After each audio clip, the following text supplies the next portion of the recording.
Mi esposa exigió, «Dals tu tarjeta de presentación». Ahora mismo. No dije, y me arrojó café caliente. Sus hijos estaban de pie junto a ella y dijeron, «Nos lo debes. Este dinero no es una decisión que te corresponda a ti». No grité ni discutí. Salí, hice 3 llamadas en voz baja y, unos días después, cuando entraron en la casa vacía, se dieron cuenta de que era demasiado tarde. No sucedió en un tribunal. No sucedió en terapia. Sucedió en la cocina. Sin martillo de juez, sin diagnóstico, solo baldosas, luz filtrada y el olor a tostada quemada. Era un sábado por la mañana como cualquier otro en nuestra casa en las afueras de la Ciudad de México. Por una vez no llovía. El sol entraba de verdad por la ventana, y el polvo giraba lentamente en el aire. Yo estaba hojeando un catálogo de una empresa de suministros para carpinteros, marcando algunas cosas con un círculo, pequeñas mejoras para el taller, un torno nuevo, una plantilla para fresadora, algunas piedras de afilar. Nada extravagante. Nunca pedí mucho. Leticia estaba de pie junto al fregadero en pantuflas. Llevaba el pelo recogido, la cara a medio lavar, un café en una mano. Los chicos ya estaban en la cocina, lo cual era inusual. Nunca se molestaban en despertarse antes del mediodía, a menos que hubiera algo de por medio para ellos. Javier estaba apoyado en el refrigerador, alto y encorvado, de la manera en que siempre se ponía cuando quería parecer aburrido, pero amenazante. Carlos estaba sentado en la isla de la cocina, mordisqueando el borde de una barrita de granola como si odiara su sabor. Ninguno de los dos me miraba. Se suponía que íbamos a hablar del presupuesto. Eso es lo que Leticia había dicho la noche anterior. Sentémonos mañana y resolvámoslo juntos. Juntos. Para entonces, llevaba 10 años casado con Leticia. Sus hijos estaban en la prepa cuando entré en escena. Su padre, Daniel, desapareció poco después del divorcio, el tipo de hombre que enviaba tarjetas de cumpleaños tarde y vacías, si es que las enviaba. Yo llené ese vacío en silencio, por completo. Pagué los aparatos de ortodoncia, las clases de conducir, el alquiler del primer departamento de Carlos y el primer semestre de universidad que Javier abandonó. Asistí a partidos de fútbol, reuniones de padres y maestros, recitales de la banda. Y cada año me decía lo mismo, cambiará. Me verán. No había tocado el café que Leticia me había servido. Estaba demasiado concentrado en los números. Pasé la página y marqué un artículo más con un círculo. Entonces su voz cortó el aire de la habitación como un cuchillo frío. «Dals tu tarjeta de presentación». Levanté la vista. «¿Qué?» «Tu tarjeta», repitió como si no la hubiera oído. «Dásela. Van a hacerse cargo de tu negocio». Parpadeé. «Leticia, ¿de qué estás hablando?» Ella no parpadeó. «Javier tiene ideas sobre cómo expandirse. Carlos ha estado investigando sobre comercio electrónico. Llevan semanas hablando de esto. Es la hora». «¿Hora de qué?», pregunté, aunque ya lo sabía. Entonces Javier habló. «Ya tuviste tu turno, Alejandro». Carlos añadió, «Nos lo debes. Ese dinero no es solo tuyo. No después de todo». El café en mi garganta se volvió amargo, y ni siquiera lo había probado. «¿Quieren que les ceda el negocio?». Javier se encogió de hombros. «Solo déjanos usar la licencia, el nombre. Nosotros nos encargaremos del resto». Miré a Leticia. No se inmutó. No sonrió. Asintió como si fuera la cosa más razonable del mundo. Dejar que se llevaran el negocio que construí de la nada. Dejar que usaran mi nombre como un disfraz mientras yo me quedaba a un lado como un viejo empleado que se había quedado más tiempo de la cuenta. Había empezado el taller en nuestro garaje hacía 20 años. Una sierra de mesa, una lijadora de banda medio muerta, nada más que serrín, cafeína y agotamiento. Trabajaba los fines de semana, por las noches, construía muebles bajo la lluvia debajo de una lona. Vendí mi camioneta para cubrir el primer alquiler comercial. Renuncié al sueño. Al tiempo. A la sangre. A veces, las articulaciones de mis manos crujen cuando hace frío. Llevo haciendo esto tanto tiempo. Y ellos estaban allí pidiéndolo como si fuera algo que se regala. No, dije. Una palabra. En voz baja. Leticia no discutió. No levantó la voz. Me arrojó el café directamente al pecho. La taza pasó a centímetros de mi cara y se hizo añicos en el suelo. El café empapó mi camisa de franela. La piel me ardía. No mucho, pero lo suficiente como para escocer. Los chicos no reaccionaron. Ni siquiera dieron un paso adelante. Javier se cruzó de brazos. Carlos puso los ojos en blanco. Leticia ni siquiera parecía arrepentida. Durante un largo momento, me quedé mirando el café que se deslizaba por las baldosas, formando un charco cerca de mis botas. El único sonido en la habitación era el goteo de lo que quedaba dentro de la taza, ahora hecha pedazos sobre la lechada. Algo se rompió dentro de mí en ese preciso instante. No fue rabia, ni dolor. Fue certeza. De repente, supe con absoluta claridad, esto no era un malentendido. No era el calor del momento. Esto era lo que eran ahora y lo que yo era para ellos. Subí las escaleras, me cambié de camisa y volví a bajar sin decir una palabra. Rodeé los fragmentos de cerámica, tomé mis llaves y salí por la puerta trasera. No la cerré de un portazo. La cerré suavemente. Todavía era temprano, antes de las 10 de la mañana. El aire de fuera era frío y honesto. Lo inhalé como si no hubiera probado nada real en semanas. Me senté en mi camioneta. Mi primera llamada fue a mi abogada. Le dije que necesitaba hacer algunos cambios en el testamento, en la estructura del negocio. Ella dijo, ¿está todo bien, Alejandro? Yo dije, lo estará. La segunda llamada fue al banco. Yo tenía poder sobre todas las cuentas, tarjetas conjuntas, ahorros, el fondo para la matrícula de Carlos, el fondo de emergencia de Javier. Le dije al banquero que revocara el acceso y congelara las tarjetas secundarias. Dijo, ¿estás seguro de que quiere hacer eso hoy? Absolutamente. La tercera llamada fue a mi agente de bienes raíces. Le había ayudado a restaurar su terraza 2 veranos atrás. Confiaba en él. Le dije que buscaba un alquiler, algo pequeño y a corto plazo. No me importaba dónde, siempre que fuera tranquilo. Para la 1 de la tarde, me había encontrado 2 opciones. Al anochecer, tenía una llave. No le envié un mensaje a Leticia. No la llamé. No le di explicaciones. No se las debía. Dejé la casa tal como la encontré. Excepto por lo que me llevé, mis herramientas, mi computadora portátil y los documentos que guardaba en la oficina y que demostraban, sin lugar a dudas, que cada peso con el que vivían había salido de mí. No dejé una nota. No era necesario. Lo sabrían. Y unos días después, cuando volvieron a casa de clase o de hacer recados o de dondequiera que deambularan una tarde de entre semana y vieron lo que faltaba, la camioneta ausente de la entrada, el escritorio de la oficina despejado, las cerraduras cambiadas, el silencio pesado en el aire, sabrían que iba en serio. Sin gritos, sin amenazas, solo ausencia. Mi ausencia fue lo más ruidoso que jamás les había dado. Ya no eran niños. No podían fingir no entender lo que habían hecho. Se habían plantado en mi cocina, la que yo había renovado con mis propias manos, y me habían dicho que les debía algo. Me habían arrojado mis años a la cara como si fueran basura. Así que los dejé con exactamente lo que dijeron que yo valía. Nada. No esperaba una llamada. No esperaba que tocaran a la puerta. Y no recibí ninguna. Ni el primer día. Ni el segundo. Ni siquiera el tercero.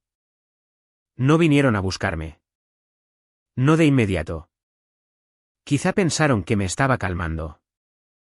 Quizá pensaron que volvería como un perro con el rabo entre las piernas, arrastrando la culpa detrás de mí como una correa. Quizá Leticia les dijo, solo necesita unos días. Se calmará. Pero yo no estaba enfadado. Había terminado. El alquiler a corto plazo era un condominio austero con paredes grises y suelos silenciosos, el tipo de lugar que olvidas tan pronto como te vas. Eso me venía perfecto. Dormí más de lo que había dormido en años. Sin madrugadores pisando fuerte por el pasillo. Sin portazos, sin miradas frías durante el desayuno, sin recordatorios de que era tolerado, no bienvenido. Solía levantarme temprano para prepararles huevos, tocino, gofres. Estaba cubierto de harina a las 8 de la mañana. Algunas mañanas, estaba a mitad de la preparación antes de darme cuenta de que no había oído ni un solo «gracias». Eso se acabó. Todo se acabó. Entré en Internet e inicié sesión en todos los sistemas de los que dependían, portales de matrículas, paneles de tarjetas de crédito, cuentas de streaming, seguro de salud, la membresía del gimnasio de Javier, el seguro del coche de Carlos, todo. Uno por uno, corté los hilos. Pagos automáticos de matrículas cancelados. Tarjetas de crédito conjuntas congeladas. Transferencias de asignaciones bloqueadas. Facturas de servicios públicos redirigidas a nombre de Leticia. Cobertura de salud restringida solo al cónyuge. No grité. No envié una advertencia. Simplemente desaparecí de sus cuentas como si nunca hubiera existido. Javier fue el primero en darse cuenta. Su tarjeta del gimnasio fue rechazada un jueves. Lo sé porque el banco me avisó. Alerta de fraude, dijeron. Lo marqué como intencional. El viernes por la mañana, Carlos intentó usar la tarjeta de gasolina. Rechazada. Al mediodía, mi teléfono vibró. Un mensaje de Carlos, ¿hablas en serio? ¿Qué demonios? No respondí. 10 minutos después, otro, ¿cancelaste mi cuenta? Aún nada. Al atardecer, Javier intervino, nos estás arruinando la vida. Te estás portando como un niño. Lo leí mientras lijaba una tabla de cedro en el garaje de la unidad de alquiler. Un cliente quería un banco a medida, algo limpio y fuerte. El tipo de trabajo que mantiene tus manos en movimiento y tu corazón en calma.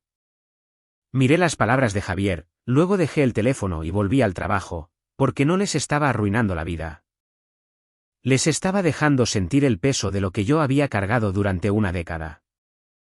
Leticia me intentó contactar al tercer día. Un mensaje de voz. Su voz era débil, parte confusión, parte orden. Alejandro, no sé qué está pasando, pero tenemos que hablar. No puedes simplemente desaparecer así. Los chicos están molestos. Devuélveme la llamada. No lo hice, porque ella sí sabía lo que estaba pasando. Simplemente no quería admitirlo. El siguiente mensaje de voz llegó 3 horas después, más cortante esta vez. Mira, entiendo que estés enfadado, pero esta no es la forma de arreglar las cosas. Cortarles la matrícula, sus tarjetas. Estás montando una escena. Devuélveme la llamada. Aún así, no dije nada, porque no era una escena. Era el telón que caía. Para el final de la semana, la casa debió sentirse más fría. La factura de la luz que yo solía pagar automáticamente ahora estaba pendiente. La compra ahora corría por su cuenta. La cuenta de Netflix que todos usaban, cancelada. La ilusión se hizo añicos lentamente. Javier publicó en redes sociales alguna línea críptica sobre gente falsa que finge que le importa. No me nombró. No era necesario. Carlos empezó a vender sus zapatillas en Internet. Lo sé porque reconocí el fondo en las fotos, el mismo suelo de madera que restauré 2 veranos atrás, con las rodillas doloridas y las manos llenas de ampollas. Y Leticia, ella llamaba menos y enviaba más mensajes. Sus palabras se volvieron más cortas, más afiladas. Estás actuando de forma mezquina. Son solo niños. Vuelve a casa y sé un adulto. Ese me hizo reír. Yo había sido el único adulto en esa casa durante años. Querían la figura paterna cuando significaba recibir dinero, pero en el momento en que pedí respeto, me convertí en el villano. Una noche, recibí un mensaje de Leticia que empezaba de forma suave. Te echan de menos. Todos lo hacemos. Por favor, vuelve a casa y habla.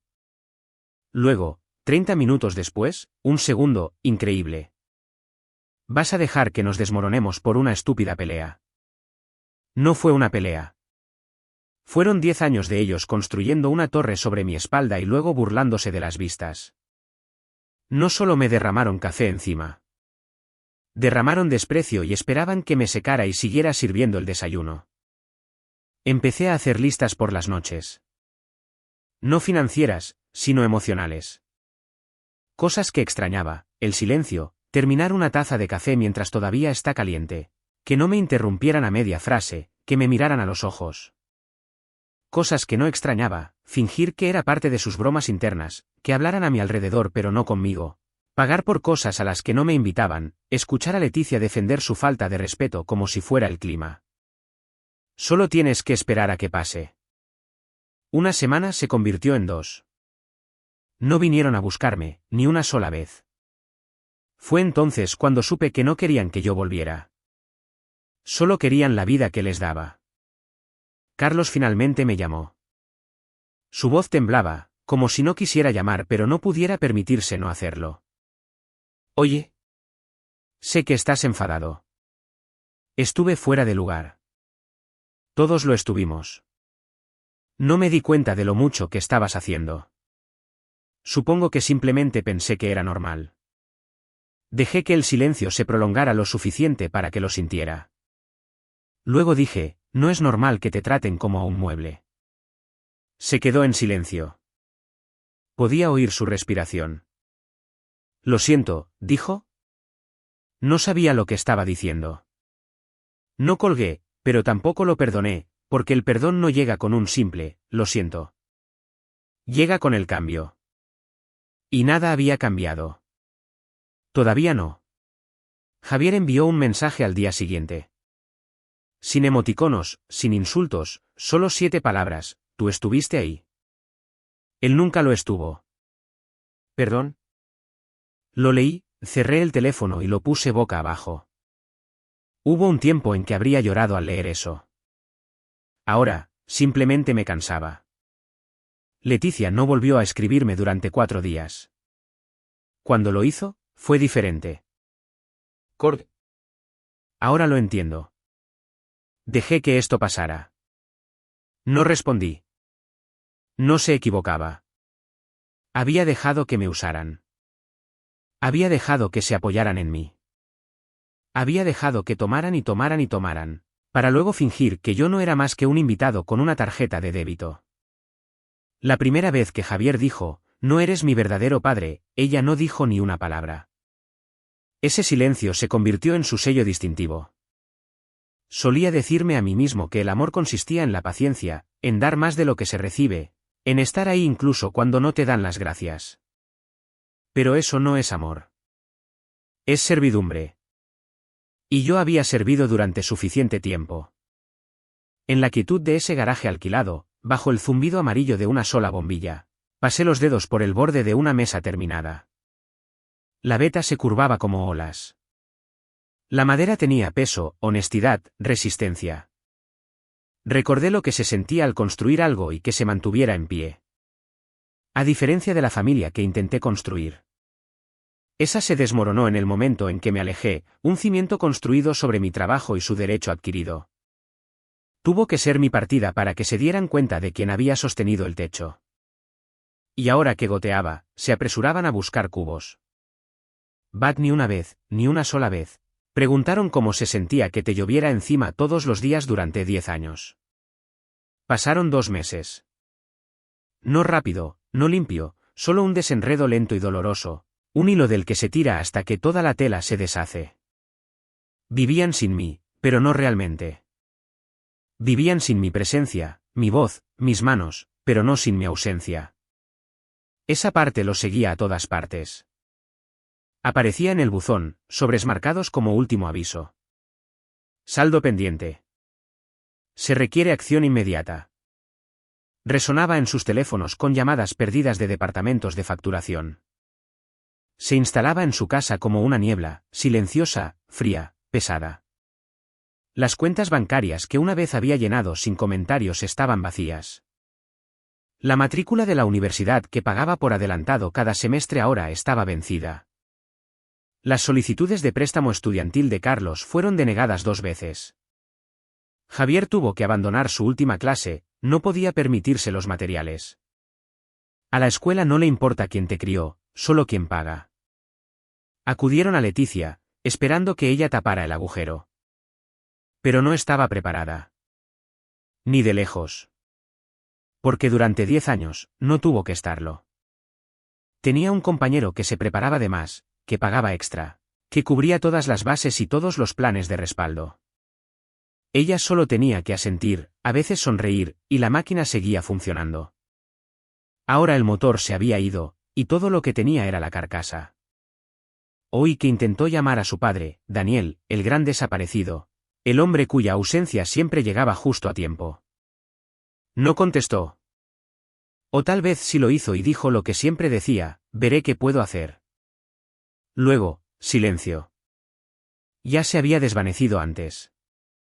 Navidades, cumpleaños, una enfermedad repentina cuando Javier necesitaba un traje para el baile de graduación.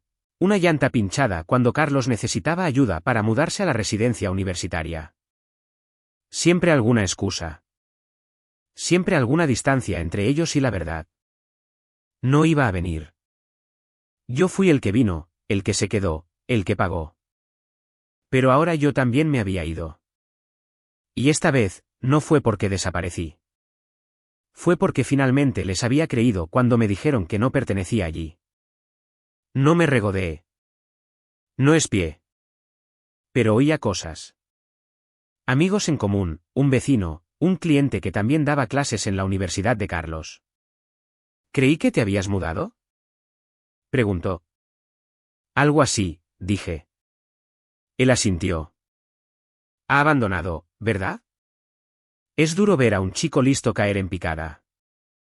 Simplemente asentí. No lo confirmé, no lo negué, porque nada de eso me sorprendía. Habían pasado una década apoyándose en un muro que no sabían que yo había construido. Entonces, un día, el muro desapareció y cayeron. Javier consiguió un trabajo a tiempo parcial entregando muebles. Me pregunté si reconocería el logo de mi antiguo negocio en el costado de una de las sillas que descargó. Probablemente no. Nunca prestó atención cuando le mostré cómo teñir una tabla sin dejar marcas. Carlos empezó a vender su equipo, una computadora portátil usada, una chaqueta de cuero apenas gastada, una PlayStation que compré para Navidad hace 3 años. Las casas de empeño no preguntan quién lo pagó, solo cuánto quieres por ello.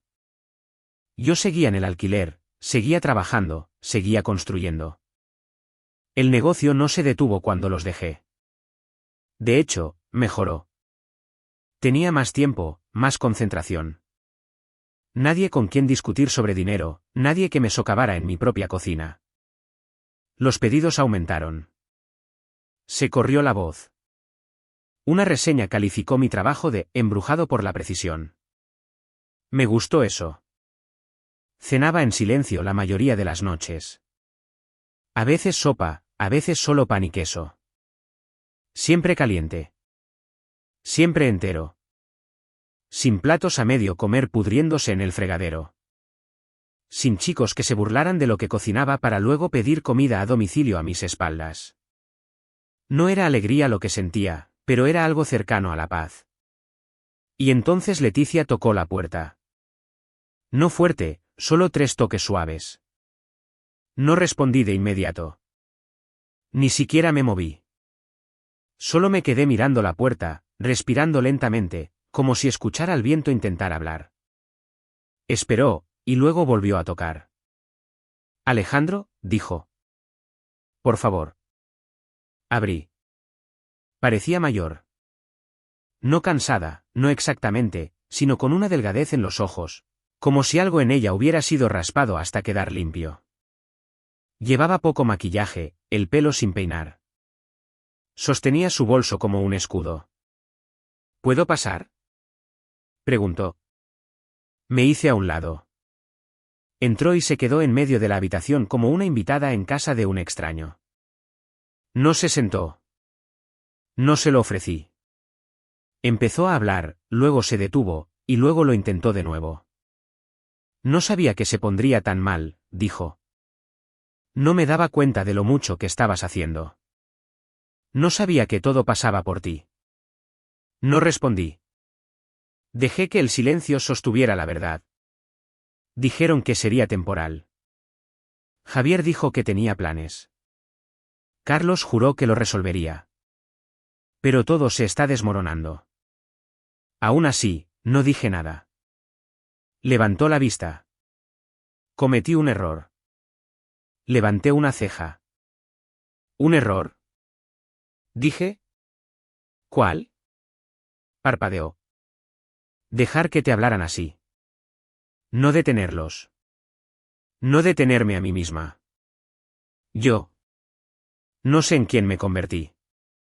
Creo que pensé que nunca te irías, que siempre te encargarías de todo. Lo hacía, dije. Asintió. Su voz se quebró. Lo hacías.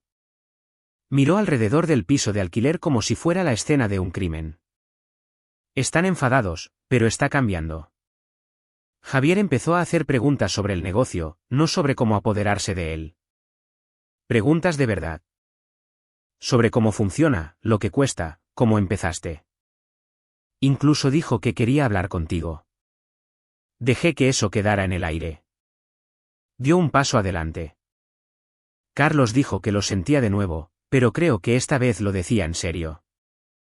Dijo que echa de menos oírte en el garaje. Dijo que la casa está demasiado silenciosa ahora. Incliné la cabeza. ¿Y tú? Pregunté. Tragó saliva. Echo de menos la versión de mí misma que era cuando nos casamos. Antes de empezar a dejar que ellos decidieran quién se te permitía ser. Esperé. Respiró hondo de nuevo. Sé que no merezco pedir nada. Pero si hay un camino de vuelta. De todos modos, aquí estoy. Esperó. La miré de verdad, y vi a la mujer para la que solía construirlo todo. La mujer a cuyo lado estuve cuando a Javier lo suspendieron por pelear, cuando Carlos suspendió química, cuando el lavavajillas inundó toda la cocina a las 2 de la madrugada. Pero también la mujer que permaneció en silencio cuando me faltaron al respeto, que se estremecía más cuando yo levantaba la voz que cuando sus hijos me escupían, que nunca dijo las palabras que ellos necesitaban oír, él es vuestro padre en todo menos en la sangre. Me volví hacia mi banco de trabajo, cogí un cincel y pasé el pulgar por el filo. Ya no estoy enfadado, dije. Pero eso no significa que vaya a volver. Asintió lentamente. Entiendo. Se giró para irse, luego se detuvo en la puerta. Solo quería que lo supieras. Ahora lo vemos. Lo que eras. Lo que eres. Asentí una vez. Luego cerré la puerta detrás de ella. No con fuerza, no con ruido. Simplemente cerrada. Porque la comprensión llega tarde. Y el arrepentimiento no reconstruye la confianza. No se habían ganado mi regreso. Simplemente habían perdido lo suficiente como para notar que faltaba. Y echar de menos a alguien no es lo mismo que respetarlo. No volví. Esa es la parte que la gente siempre quiere saber. ¿Regresé? ¿Perdoné? ¿Dejé que todo se asentara en alguna versión de paz? No, no lo hice. Porque lo que se rompió en mí no fue solo la confianza. No fue el orgullo. Fue la columna vertebral de un hombre que se había doblegado durante demasiado tiempo. 2 meses se convirtieron en 3. El silencio de la casa permaneció denso. Pero la quietud dentro de mí, eso cambió. Se volvió limpia, precisa, inflexible. Alquilé un nuevo espacio, mitad taller, mitad vivienda. Suelos de hormigón, ventanas altas, un lugar que olía a barniz y a madera fresca. Lo llené lentamente, solo con cosas que quería, herramientas, libros, café que se mantenía caliente hasta el último sorbo. Sin niños pisando fuerte por el pasillo. Sin insultos a medias lanzados en voz baja. Sin miradas frías cuando decía que no. La libertad no llegó con fanfarria. Llegó en detalles. Un fregadero por el que no tenía que pelear. Un interruptor de luz que nadie dejaba encendido. Estanterías exactamente como las dejé. Siguieron enviando mensajes. Carlos principalmente, cortos, medidos. Hola, espero que estés bien. Vi tu nueva mesa en la página web. Se ve genial. Si alguna vez estás libre para hablar, me gustaría mucho. Javier, con menos frecuencia, pero cuando lo hacía, era más limpio de lo que esperaba. Menos ego. Tenías razón. No lo vi entonces. Ojalá lo hubiera manejado de otra manera. Estaban aprendiendo. Se veían forzados a vivir entre los escombros de lo que rompieron. No por crueldad, sino porque no había otra manera de mostrarles lo que habían dado por sentado. Leticia me envió un correo electrónico una vez, largo, honesto, casi doloroso. Dijo que el peso de la casa era diferente ahora. Que Javier había empezado a pagar el alquiler. Que Carlos había conseguido 2 trabajos. Que el lavavajillas se había vuelto a estropear y nadie sabía cómo arreglarlo.